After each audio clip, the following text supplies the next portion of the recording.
You're watching Fugitive Red Eye, and welcome to another DVD collection video.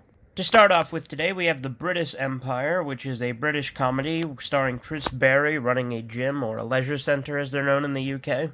Chris Berry, of course, is the guy who played Rimmer on Red Dwarf, and this is a very similar character to Rimmer, with the exception being Gordon Brittis is actually good-intentioned and cares about his staff, but he's also a stickler for rules and procedure, and is very kind of uptight and stuff like that. So he is very Rimmer-like, but he's a lot less self-centered than Rimmer is, and a lot less malicious. Disc 1 is actually in my DVD player right now. There's Disc 2, though, and Disc 3... Disc 4, Disc 5, Disc 6, and Disc 7.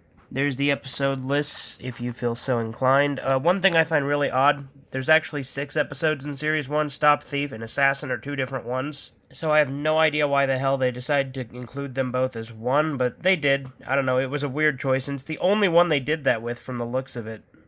Yeah, that's really weird. I have no idea why the fuck they did that. But yeah, this is a great show. Unfortunately, it has a really bad ending. Like, I try to pretend that the ending didn't happen, but yeah, that is the case. Also, as far as I know, it has never had a release in the US or Region 1, so obviously this is the UK release, which I think is the only release it has had. Speaking of British comedy, here we have the UK version of The Office, the 10th Anniversary Special Edition. There's the back of the case. Now, I don't like the UK Office as much as I like the US version, but I do still like it quite a bit. There's the discs. Primarily because I really like Ricky Gervais. Ricky Gervais is what makes this version. A lot of the other characters are forgettable. I mean, obviously Gareth, Tim, and Don can all be kind of memorable, but they're really not as good as, Dwight, Jim, or Pam, their American counterparts. I would say David Brent's also not as good as Michael Scott, but he's a little bit more standout than the rest just because Ricky Gervais is fucking great. But yeah, very good. Ricky Gervais, great actor. Great comedian. Here we have Jay and Silent Bob Reboot, which is actually a sequel, so don't let that title confuse you. Haven't watched it yet, but I will probably be reviewing it once I do. Maybe as part of a second season to Smith Saturdays, or maybe not. Maybe I'll just do it as a standalone thing. We'll see. Hey, look at that. A free digital copy. First come, first serve. But there you go. There's the disc. Here we have Bow. I just reviewed this a couple days ago, and it's a very good show. It's only 1 episode long, it's an OVA, and it was Araki's last work he wrote before he wrote Jojo's Bizarre Adventure, so it's Araki. Very pricey set because it's very rare, but definitely, in my opinion, worth it just because it was a good show, and I like owning it.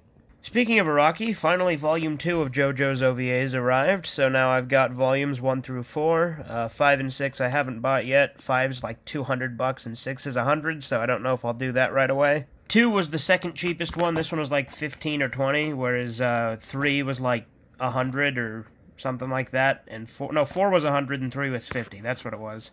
So I spent a fuck ton of money on these. Not this one specifically, though. But there's the disc, and there's the Hanged Man tarot card, and the Hierophant tarot card. Keeping with JoJo, here's the JoJo's Bizarre Adventure Diamond is Unbreakable live-action movie by Takeshi Miike, the director of Ichi the Killer and Audition, which are both great movies. He also directed the Yakuza Like a Dragon movie, which is the movie adaptation of the Yakuza game, so I've got quite the Takeshi Miike collection that I'm building up, or Takashi Miike, I apologize. And hey, would you look at that? The inner cover is different than the slipcase. I always love it when things do that. But there's the back of the case, and the disc itself. And as you can see, they decided to keep Jotaro's hair just as it is in the anime and manga, where it merges with his hat and makes no fucking sense, and I love it.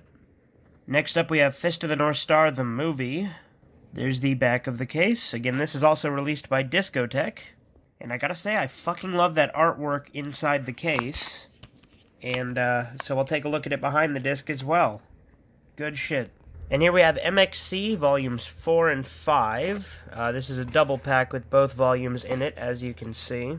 I will be doing a discs in depth on this, as I did with Volumes 1 through 3. Unfortunately, Season 5 has never been released. Volume 5 is, of course, Season 4.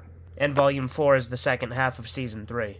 But there's Disc 1, Disc 2, Disc 3, and unfortunately the holder was broken on this, so the person who sold it to me shipped it with another case. So this is where Disc 4 is, as you can see there. Next up we have the Wakaliwood Super Action Double Feature, Volume 1, with Who Killed Captain Alex and Bad Black. Both of these are very fun and charming movies with a very heartwarming backstory behind how they were made.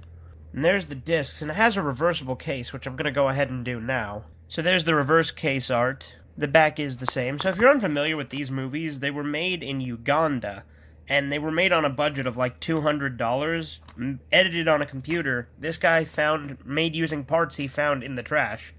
It's incredibly poverty-stricken, obviously, because it is Uganda, but this guy is super happy. He just makes his movies, and he distributes them to the people of his village, and they have a good time while they make them. And it's so sweet. I also just noticed this says it's in 38 languages, including Gaelic, Latin, Hebrew, Frisian, Arabic, and Klingon. I don't know if I believe that, but okay. Now we have the PS2 Berserk game, Berserk the Millennium Falcon Arc. I'll be doing a stream of this at some point in the future after I decide to start streaming again. Obviously, that'll be after I complete the PS4 game. And also probably after completing the Dreamcast game. I'll probably play it in that order, PS4, Dreamcast, and then this, just because chronologically that's how it goes. Here we have Splinter of the Mind's Eye, which is a Star Wars novel that was written before Empire Strikes Back came out. So, it's got some weird subplots where Luke and Leia are in a relationship, because this was before they were revealed to be siblings, and even before Darth Vader was revealed to be their father.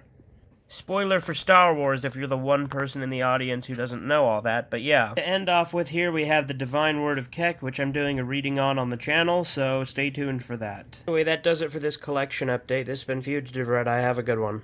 Subscribe to Fugitive Red Eye.